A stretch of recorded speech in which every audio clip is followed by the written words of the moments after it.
మనకి ఇప్పుడు present 'Harihara Veeramallu' movie release అయిన తర్వాత అసలు ఎంత దారుణమైన సిచ్యువేషన్స్ ఉన్నాయంటే, సో ఇప్పటివరకు నేను చూడలేదు ఇటువంటి సిచ్యువేషన్స్. ఎందుకంటే మనకి ఒక పక్కన మూవీ చూస్తుంటేనేమో చాలామంది బాగుందని చెప్తా ఉన్నారు, ఇంకో పక్కన చూస్తుంటే వాళ్ళు పవన్ కళ్యాణ్ గారికి యాంటీ అవ్వచ్చు, లేదంటే వైసీపీ ఫ్యాన్స్ అవ్వచ్చు, లేదు అంటే మరి బన్నీ ఫ్యాన్స్ అవ్వచ్చు, ఎవరైనా అవ్వచ్చు, అరే మూవీ సరిగ్గా లేదురా అని చెప్పేసి వీళ్ళు చెప్తా ఉన్నారు. అంటే ఒక పక్కన చాలామంది బాగుందంటే వీళ్ళేం బాగోలేదని చెప్తా ఉన్నారు. అంటే ఇటువంటి నెగిటివిటీ ఎందుకు స్ప్రెడ్ చేస్తున్నారు అనేది నాకు అర్థం కాదు. సో ఇటువైపు ఎవరైనా సరే, ఇప్పుడు జగన్మోహన్ రెడ్డి గారిని విమర్శించే వాళ్ళైనా సరే, ఇటువైపు పవన్ కళ్యాణ్ గారిని విమర్శించే వాళ్ళైనా సరే ఒకటే గుర్తుపెట్టుకోవాలి, ఇప్పుడు మీకు మూవీ నచ్చిందా వెళ్ళి మూవీ చూసేసి వచ్చేసి ఇంట్లో కూర్చోండి.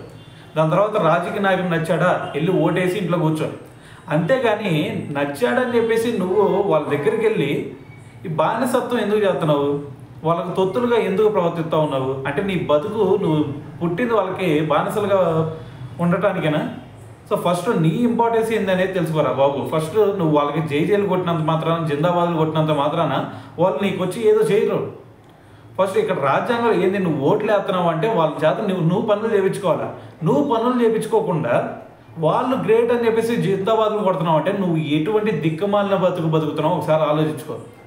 నువ్వు ఫస్ట్ నీకు నువ్వు హీరోలాగా బతకడం నేర్చుకో. ఫస్ట్ నీకు నువ్వు హీరోలాగా ఉంటే ఆటోమేటిక్గా అదే రాజకీయ నాయకులు, అదే యాక్టర్లు నీకెందుకు వస్తారు.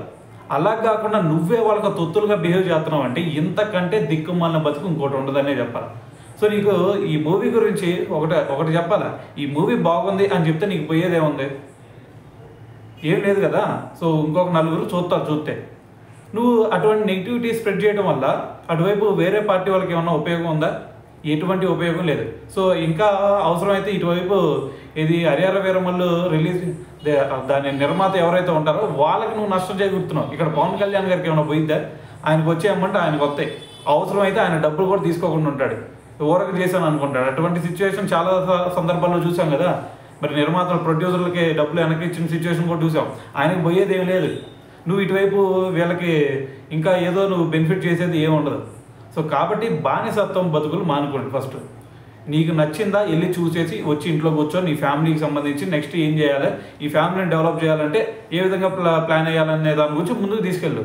అంతేగాని నువ్వు వాళ్ళకి వీళ్ళకే బానిసత్వం చేస్తూ అది వాళ్ళు గ్రేటు వీళ్ళు వేస్ట్ అని చెప్పేసి దీని గురించి చెత్త మాట్లాడుకున్నంత కాలం, సో ఒకటి గుర్తుపెట్టుకొని నువ్వు ఏ స్టేజ్లో ఉన్నావు, ఏం మాట్లాడుతున్నావు అనేది నువ్వు ఒక్కసారి అవగాహన చేసుకుంటే ఆటోమేటిక్గా నీ గురించి నీకు అర్థమైపోయింది.